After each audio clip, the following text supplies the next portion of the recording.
नमस्ते। Bluetooth mode. Bluetooth connected. कठपुतली सबैलाई विश्व नाट्य दिवसको हार्दिक बधाई छ। आज यो दिवसमा म तपाईहरुलाई मेरो कथा सुनाउने छु। म कठपुतली हुनु अघिको कथा अनि कठपुतली कसरी बनिए त्यसको कथा।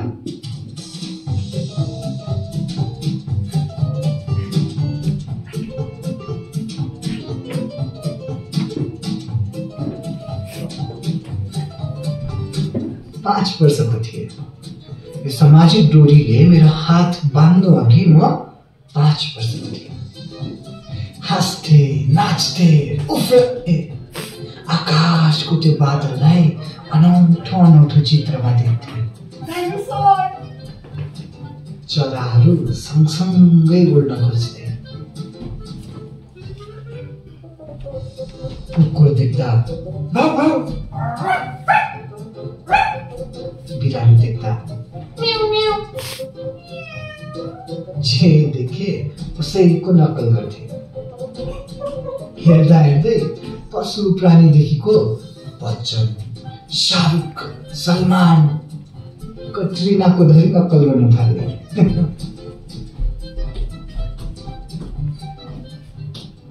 फेरि एक दिन मैले उसलाई भेटाएँ।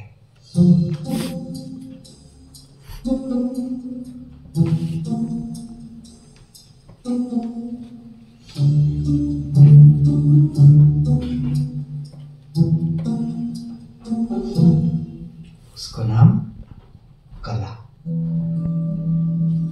मैले सुनेको हरेक कलाकारलाई कलाले आफ्नो सपनाको दुनियाँमा घुमाउन लान्छ अरे।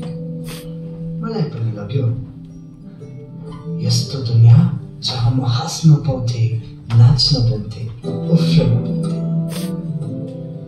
एक्लो छोरा जब पनि एक्लै हुन्थे नि, कलाको दुनियाँमा डुबिहाल्थ्यो। कला मेरो सबैभन्दा मिल्ने साथी भयो।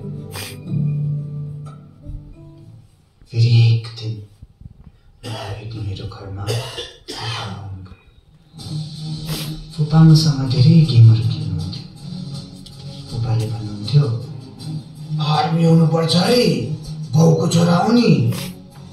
अरे बाउको छोरा भएर नाच्नु हुँदैन त, अलिक केटा जस्तो हुनुपर्छ, केटा जस्तो हुनुपर्छ। कलासँग खेल्ने समयमा मलाई फुपाले बाउको छोरा बनाउने ट्रेनिङ दिन थाले। मेरो हँसाइ बदल्यो, मेरो हिँडाइ बदल्यो अनि मेरो साथी पनि बदल्यो। कठपुतलीको सुरुवात फुपादेखि नै भयो। अनि एक दिन फुपाले मसँग यस्तो गेम खेल्नु चाहियो जसले म पूर्ण रूपमा कठपुतली बने। आइज चला एउटा गेम खेलौँ। गेम हारेपछि नै फुपाले जे भन्छ त्यो मनमा चढ्छ।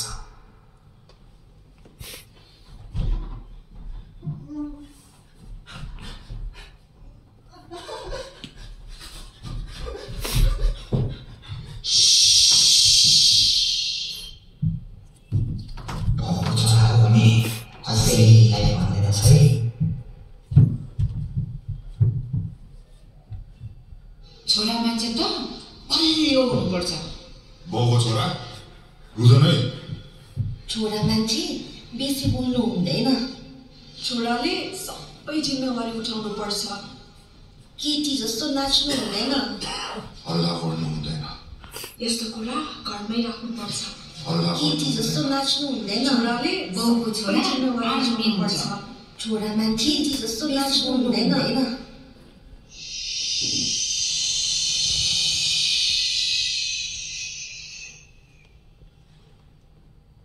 अनि यसरी म कठपुतली बन्ने, समाजको कठपुतली।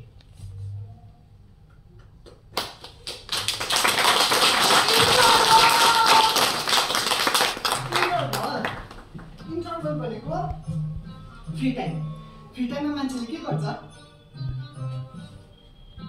आफूलाई मन परेको चिज गर्छ नि हबी भन्दैन हबी शौक कसैलाई गीत गाउने शौक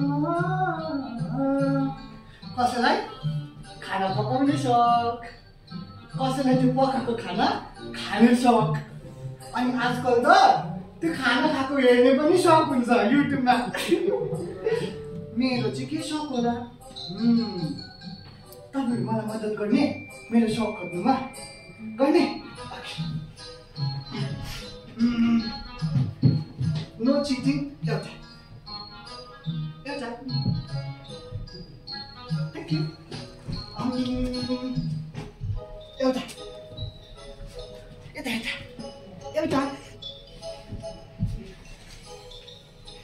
ओके थ्याङ्क यू तपाईँले भन्नुहोस् मार्शल आर्ट्स हैया तपाईँले भन्नुहोस् boxing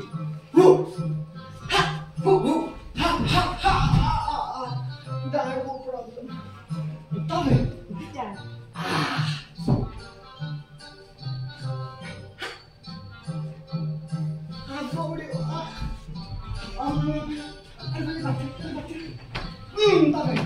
Latte Bugundo. Football.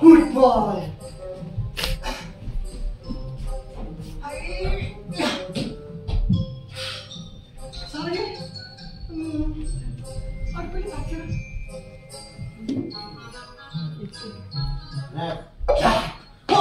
I can't tell you what it really is. I can only tell you what it feels like.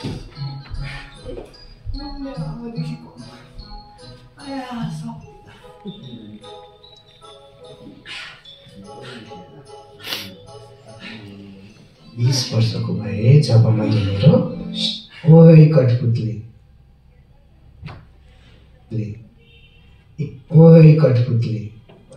Interval सक्यो भने हाम्रो कथा अगाडि बढाउनु कि नबढाउनु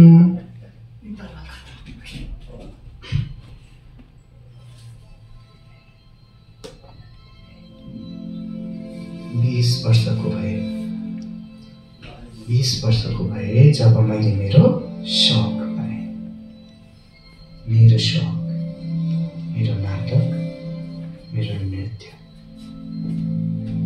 तर यो समाजले यो बाउको छोरालाई हातमा गिटार पक्राइदियो स्पोर्ट्स खेल्नु भन्यो बक्सिङ गर्नु भन्यो मार्शल आर्ट्स ऱ्याप छोरा मान्छेको लागि त यही सब शौकहरू दिएको हुन्छ नि त आज नाट्य दिवसको दिन मैले मेरो पुरानो साथीलाई फेरि भेटाएँ मेरो कलालाई फेरि भेटाएँ कलाले मलाई फेरि उसको दुनियाँमा लग्यो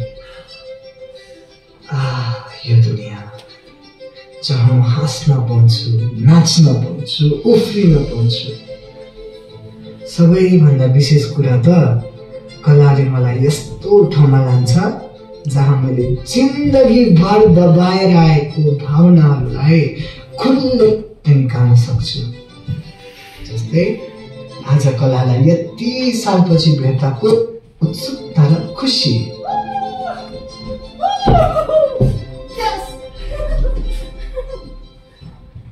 पल्लो घरको कान्छीले मलाई हेरेर मस्किँदा म लजाउन नपाएको बेलाको लाज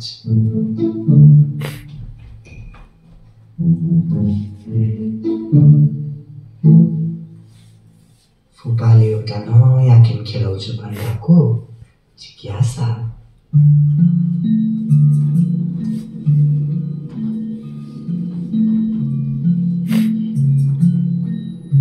फुपाले मेरो अनुमति बिना मेरो शरीरलाई छुँदाको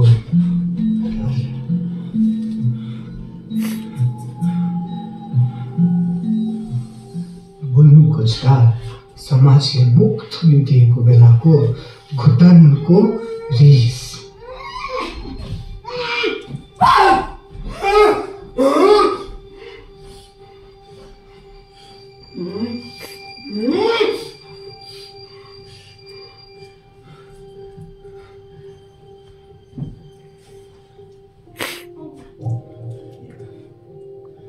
बाउको छोरा भएर सबै सहेर हाँस्नु पर्दा त्यो हँसाइको पछि रोकेको मेरो रुवाई।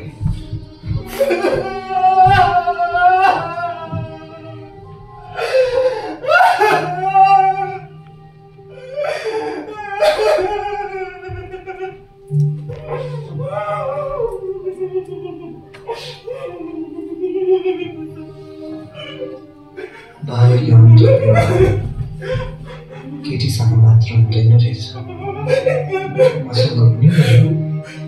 मेरो आफ्नै फुपाले गर्यो अनि यसको बारे मैले जीवनभर मुखमा ताला लगाएर बस्नु पर्यो। तर कलाको मार्फत मैले त्यसबारे पनि जागरुकता फैलाउन पाएँ, यस विषयमाथि चर्चा गर्न पाएँ।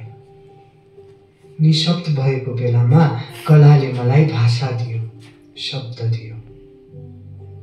धन्यवाद कला, तिमीलाई धेरै धन्यवाद।